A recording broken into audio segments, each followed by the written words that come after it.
Welcome to Cars Yeah, show number 25. This is Cars Yeah, where you'll enjoy interviews with inspiring automotive enthusiasts. Mark Green is here to provide you with a fuel injection of automotive inspiration. So get in, sit down, buckle up, and get ready for a wild ride here on Cars Yeah.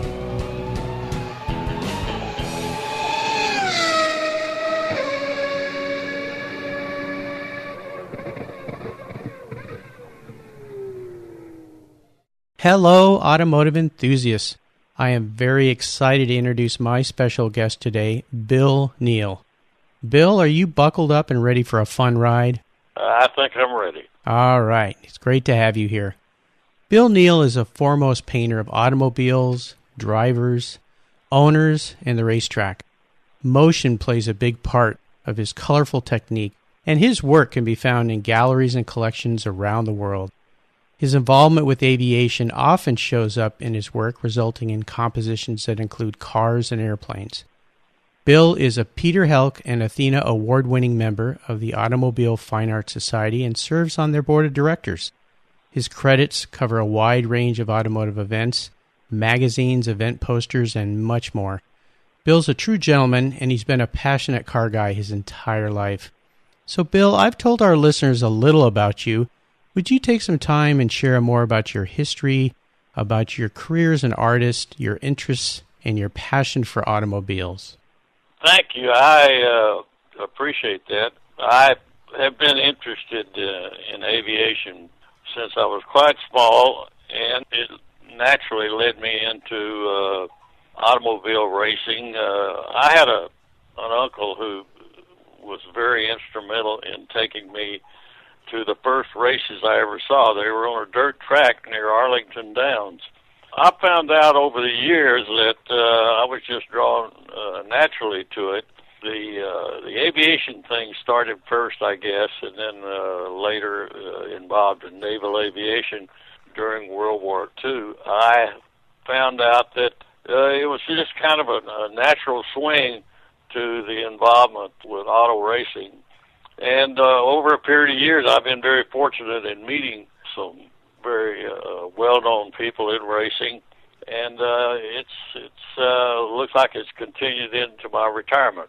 Now, have you been painting your entire life? Yes, I have. I've been drawing, I think, since I was quite small. I mean, between 5 and 10 years old, and then I had an aunt who encouraged me to get involved in it. I studied it and got college degrees, and then went to professional art school in California, primarily because the two places for illustrators and painters, in my opinion, were New York City and Los Angeles. In order to succeed and get more involved in the profession, chose Los Angeles. I was in New York for a while, less than a year, and it was just it was not my thing on the East Coast. So I took to the West Coast and liked it very much. So, as your career started, could you walk us through the beginning part of your career as an artist and maybe some of the different things that you did? Well, first of all, I got a degree, college degree, and then later got another degree. I got my master's, and then realized that to learn techniques of the top people and so on, I decided to go to professional art school, more graduate work at Chenard Institute in Los Angeles. And I had to do that during the summer because I was a school teacher in order to pay the bills during that time. But I spent 2.5 summers really going to professional art school at Chenard, which was very instrumental in developing a style for me, particularly in watercolors. I feel like that the professor at Chenard, who at the time was the director, Marie Chenard, she was French, and she told me to pursue the watercolors, drawing merely a part of it, but she said that I should pursue watercolors because of my style and so on, and I did. I painted in oils and other things, but I really have always favored watercolors, and I still do. After you finished art school, what happened with your career then? Well, while I was teaching art in East Texas high school, I really had the experience of working under two really fine painters at that time in watercolor, which was Marie Chenard and Les Gouberger, both of them French. I had to augment my income as a school teacher. I taught for 5 years. I was married at the time, and my wife also taught school. And then I finally decided I was going to pursue the agency route. Came to Dallas and got a part-time job in an agency. That still gave me the opportunity to take off 2 weeks during the summer and study at Chenard Institute. That was probably a turning point for me because I eventually became full-time art director, and at that time was one of the leading agencies in Texas, certainly the biggest one in Dallas, and it was Tracy Locke. So eventually I rose to senior art director, and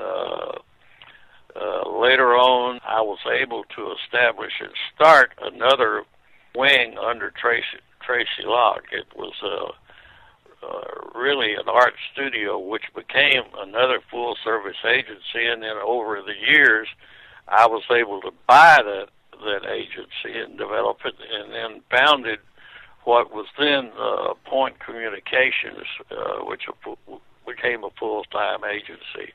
Just evolved into serving as an illustrator and art director, and over the years, even in retirement, I find out I'm still involved on a consulting basis with various people, one in agency in Houston and then one in Oklahoma City. And I still keep pretty busy here in Dallas. In other words, it doesn't seem like I can retire.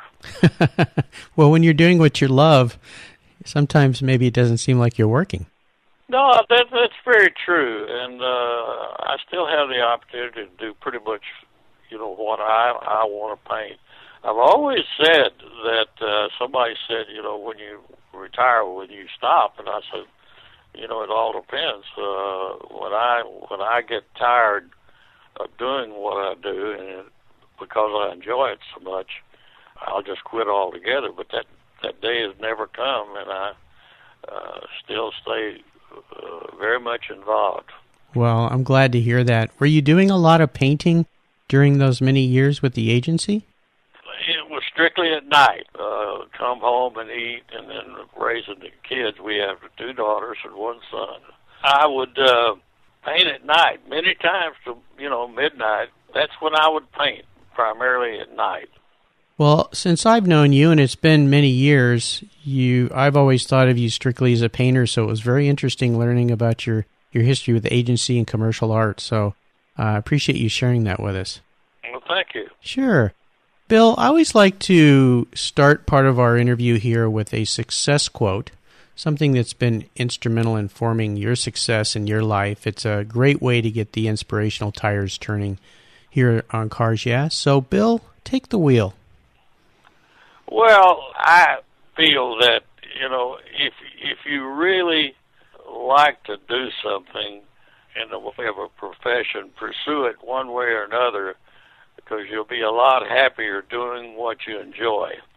And that pretty well boils it down. I think that you have to have a lot of interest in what you're doing. I don't care whether it's golf or painting, drawing. I have a good friend who is a darn good Navy pilot, and that's where we met. Every job he pursued, and he's a graduate of Yale, he couldn't do anything that really satisfied him, like flying. So he now has a flying service up in Alaska, and I've kept in touch with him over the years. We often talk about the time we discuss doing what you really enjoy doing, and you're going to be a lot more successful, a lot happier in life if you pursue it one way or another. If you want it bad enough, you'll get there, but you really have to work at it, and in most cases you have to make a lot of sacrifices, and some of them hurt. You've really got to work at it. Sure. To be successful, I think, and happy at the same time. I think you're right. Absolutely. Would you share with us, Bill, a story, a moment in time that instigated your passion for cars? Maybe tell us that pivotal moment in your life when you really knew you were a car guy.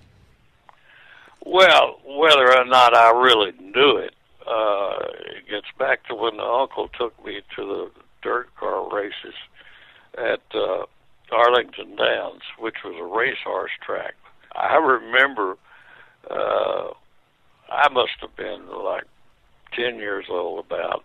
I left my seat and walked down to one of the turns on this dirt track. He got very upset with me because, I got dirt all over me, but, I just couldn't get close enough to the race cars. So it's always been there. It definitely tied in with airplanes. For example, I was introduced to Carroll Shelby by a fellow from a little East Texas town called Kilgore. Shelby was sitting, leaning up against the back wheel of an old Plymouth, and we got to talk, but we talked primarily about aviation. Shelby was an Air Force pilot, and they made him an instructor of twin engine aircraft. And he apparently was very good because the tries he did, he couldn't get sent over to combat because he was such a good instructor. But anyway, we sat there and primarily talked about airplanes. The location was an old deserted airport course at Cattle Mills, and he eventually got up and said, "Well, I'm going to drive this race," and this was primarily an amateur event. But anyway, Shelby went out, got in an old Cadillac Allard race car, J. Allard, won the race, and over the years we became friends, and I kept in touch with him while I was teaching school in East Texas at the time. I finally decided, I've got to make the break and see if I can't get located in an agency, which I did. It was a tough haul. I freelanced for a while. Anyway, was very fortunate, and over the years, Shelby and I have come a long way. Pretty good friends. I miss the old boy, but he was certainly an influence on my doing race cars for people, and it's just the luck of the draw, I guess. I guess so. Wonderful chance meeting that led to a lifetime friendship and involvement with another very special person. So great. Thank you for sharing that. Thank you. Bill, what I want to do now is take a look at some of the roads you've driven down and really crawl under the hood and maybe get our hands a little dirty. Would you share with us a huge challenge in your career that really pushed you to a breaking point, perhaps? And more importantly, how did you overcome that? Well, the thing that comes to mind is I remember the reason I went to Los Angeles was to understand illustration. I thought that if I got a college degree, I would come out ready to face the world drawing and painting and illustrating, and that was not the case at all. I don't think college can teach you that. The degree is good to have, but I learned the hard way that you need to have a hands-on teaching of some illustrator who's been there, who actually makes his living drawing and painting. And that was a thing that in some instances I think I wasted years, at least 2 or 3, in college when I could have gotten out of high school, gone straight to art school. But nobody was around to tell me that. Texas was not the place to receive instruction of that kind that was needed to make a living as a professional illustrator or a creative person in the advertising business. So it was either New York or L.A., and I've often thought that L.A. was ahead of New York when it got right down to basics. So that was a tough thing to realize. It's nice to have the college degrees, but I think that if I had it all to do over and had the right help from people, I would have gone straight out of high school into art school. Mm-hmm. It's been a full 3 to 4 years at art school. So, looking back, I'm not a young man. And to think, if you had done such and such, you saved a lot of time and learned a lot. But that's part of it. Sure. Well, perhaps your story will inspire a young artist to take a different tack that could lead to great success. So I appreciate that. I hope so. I hope so, too. Let's shift gears here and go to the other end of the spectrum. Would you share a story with our listeners where you had one of those real aha moments in your painting career, a time when you realized that, I can really make a living doing this and have a lot of fun with this? Would you share that with us? Yeah, there were several things. I think one of the nicest honors working for Tracy Locke in the creative department. There were 10 competing artists working in the creative department, and boy, they were good. And I realized how good they were.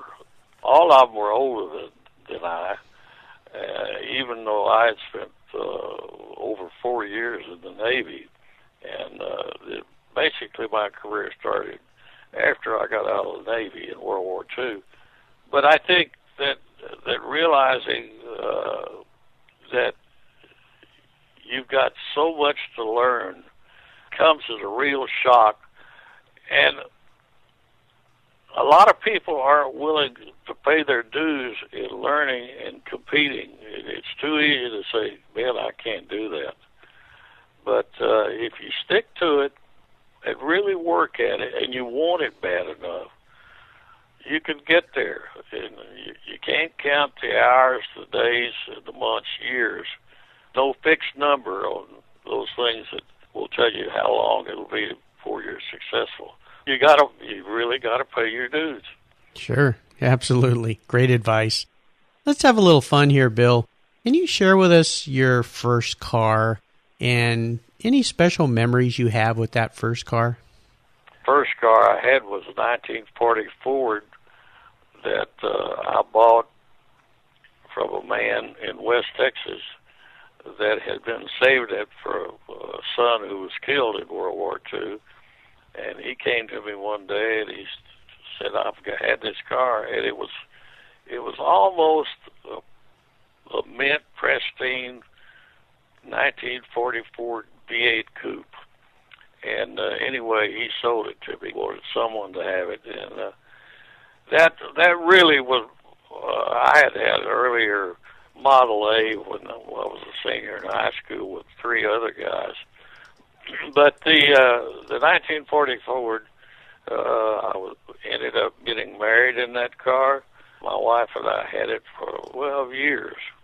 I think that that's the car I most remember, and I can sit here in my studio and see a bottle someone gave me. That it's even green, little 1940 Ford coupe, and that was a neat car. I wished I'd kept it. Well, that leads me to my next question. Is there a car that you sold that you really wish you still had? Is that the car, or is there another one? No, that's pretty much the car. I think that I can reminisce. I've had several cars. I had an early Cobra that I wished I had been able to keep, but I was constantly trading up and doing various things with my cars, and I wished I'd kept all of them. Of course, that's impossible. Yeah, don't we all? Bill, is there a current project you're working on right now, maybe a piece of art that you're really excited about? I'm doing a painting of a Talingua Cobra that I'm doing for a friend in Dubai that I met in Pebble Beach. And I'm about through, and they ended up buying that I'm painting, and it's in Dubai now. So it's kind of interesting. And then he told me, as soon as you finish that one, I've got something else I want you to paint. And I have no idea what it is. It could be anything that he owns. He's one of these people in Dubai that doesn't have to count their dollars. Oh, look forward to seeing that. If you were a car, Bill, what car would you be and why? Well, I guess it gets back to the first Cobra I ever saw. That Shelby left with me, sent it down to Detroit, and I had it for 2 weeks. Boy, that was some car. It was the only one in the state of Texas, I guess. Wow. And, it collected a lot of interest, and they did a TV thing on it, and I guess that'd be the one. That's a pretty good choice. I could see you in a Cobra. That would be great. So, Bill, this is one of my favorite parts of our talk. I call it the last lap, and it's where I fire off a series of questions, and you give our listeners very quick blips of the throttle answers. So, are you ready? Yeah, let's do it. Okay, here we go. What is the best automotive advice you've ever received? Learn everything you can about what you're looking at. Great advice. Would you share one of your personal habits that you believe has contributed to your success? Don't give up. If it doesn't work right, change it, but don't give up. Don't give up. Great advice. Do you have a resource that you might like to share with our listeners? Maybe a website that you like, or a supplier, restoration shop, or even a person? Well, I had a very good friend who just passed away who I would call for advice from time to time on anything. Unfortunately, he's gone now, but find a resource that you can lean on. And a person is always a great thing to lean on. Yep. Great. Bill, is there a book that you've recently read that you really enjoyed that you would share with us? Yeah, I actually book sports car racing in the South. Okay. And it's got some good information in it. Well, that's okay. We'll put a link to that on your show notes page at carsyeah.com. I'll find the author in that book. And I think one of the finest books I have seen over the years that I've recommended to people is a book called With Flying Colors. Okay. I'm absolutely amazed at what some people are willing to pay for that book on eBay. Is it out of print? It is out of print, I understand. Okay. Well, we'll post that up there too. Maybe some lucky listeners can find a copy on eBay and acquire that. You can find all these resources Bill's talked about at carsyeah.com/Bill Neale. That's Neale. Or type Bill into the search bar, and you can find everything that Bill's talked about on his show notes page. So, Bill, we're up to the checkered flag now. You know what that means. We're nearing the end of the interview. And this last question is sometimes difficult for people. Maybe not for you, but I call it a real doozy. If you could only have one collector car in your garage, something that you couldn't sell to buy a bunch of other cars with, and money was no object, what would that car be? And more importantly, why did you choose it? Well, It would be a 289 competition, aluminum-bodied Cobra, one of the 7 team cars that Shelby initially built for his team drivers. And I came close to getting one, but they're bringing astronomical prices now. Sure. Chances are I won't have one. But I don't. The other thing is I don't need one either. Well, none of us need those things, but we sure would like to have them, wouldn't we? You bet. Yeah, my mom used to tell me, you don't really need that. And I would respond with well, I want what I need and I need what I want. And that would usually send me a trip to my bedroom.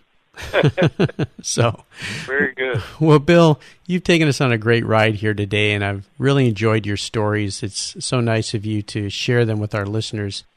Before we part ways, I wonder if you could give our listeners one parting piece of guidance before you drive off into the sunset in that Cobra of yours, and let them know what's the best way to find out about the art that you're doing these days. I have a website, and if you just pull up Bill Neale, it probably tells you more than you want to know. You can always get to me on the computer, and if I can physically do it, I'll be more than happy to answer. And any parting piece of guidance you could share with our listeners before we part ways? Yeah. Again, don't give up. Try again. Don't give up, try again. Great advice. I'll make sure we post Bill's website, a link to it on his show notes page here at carsyeah.com. And you can go see a lot of the beautiful pieces of artwork that Bill does. I'm sitting here at my desk looking at one of your pieces right now that I've enjoyed for a long time. So, Bill, thank you for being so generous with your time today and your expertise, and for your service to our country, and for sharing your experiences with our listeners. Until we talk again, we'll see you down the road. Thank you, Mark. You're welcome. And I wanted to add one other thing. If any of you are going to be in Pebble Beach this August for the big car shows, the Concours, make sure you stop by the artist tent, because I believe you're going to be there. Is that right, Bill? That's correct. That's correct, because if you get a chance to meet Bill Neale, you know you've met a real gentleman. So make sure you make an effort to go by and say hello to him. Thank you, Bill. I hope we see you again soon. Good luck and safe driving. Thank you. Thank you so much for joining us on today's ride here at Cars Yeah. Drive on over to carsyeah.com to find show notes and inspiring automotive fun. Download your free copy of Filler Up, a fun book filled with gorgeous photographs of fuel filler fun, including quotes from more inspiring automotive enthusiasts. Download your copy today, and we'll see you next time on Cars Yeah.